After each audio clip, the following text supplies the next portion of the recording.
Hi, Dr. Jayne here with Spirituality and Business. And I was thinking, how do we in pandemic times, as leaders, as bosses, as CEOs, how do we let our employees know that we care? I was thinking the other day, I have a friend that's single and has two small children, and she's trying to work full time. It just seems impossible. And there's so many things that come up in this pandemic that put our employees under stress. So I was thinking, how do we help them? And there was even a Gallup poll that made me do this actual YouTube. It said less than 45% of employees think that their boss cares about them and their family. What came to mind to me was, how do we help them know we care? Well, the first thing that came to mind was the word kindness. The second thing that came to mind was the person that I knew was most kind, and it was my father. My father had his own business, and he not only knew his employees' names of spouses and kids, he knew them. I mean, had relationships with these people. And as I was growing up, if anything ever happened to one of them, a tragedy or learning they had cancer or something, he didn't send an email, he didn't call, he didn't write. He went right to them. I mean, literally, I remember him saying, "Mama, let's go." And he would go directly to the hospital or to their home and sit with them. He was the kindest person I know. So I was trying to figure out, how did he do it?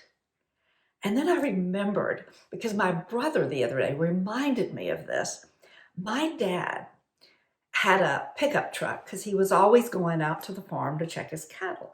But in that pickup truck, he had a water bottle that sat right. And I mean, I'm not saying a designer water bottle. I'm talking about a water bottle. It must have been the same one for years.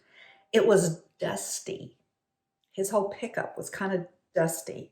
But I mean, this water bottle, I don't know that he ever really used the water, to tell you the truth. He wasn't a big water drinker. But the water bottle was there in case of emergency, in case he needed water. I don't think he ever really touched it. But what my brother reminded me of was, on the water bottle, he had this note to himself. I mean, I've got this prop trying to reproduce it, and it says, "Be kind." My father wrote himself notes. I know this was the day before the word affirmation, empowering beliefs even existed, but he tried to train his mind to be kind. One of the people I respect a lot is a professor named Richard Davidson up at the University of Wisconsin. He studies emotions. And one of the things he says to do, if you want to get into an emotional state like love or gratitude or kindness in this case, he suggests you think of it like weight training, like working out. I think of like a mental push-up. And that if you tell yourself and remind yourself over and over and over to be kind, the brain finally gets it. And I remembered that's how my dad did it. He reminded himself, he had these little, and it was even before sticky notes, so he had to tape everything. But he had these little squares of paper that he would put on his mirror when he got ready in the morning that said, "Be nice, be kind, be loving," to remind him of what he was, of who he authentically was. And he became that. He was one of the nicest people I knew.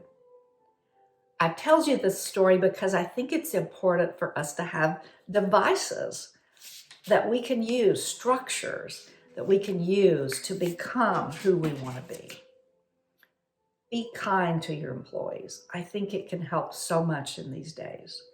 And if you want to find out more kind of uplifting messages like this, try my website. I have assessments where you can find out your blind spot, your distractions, your values, your strengths for free. Check them out on my website, Divine Intelligence.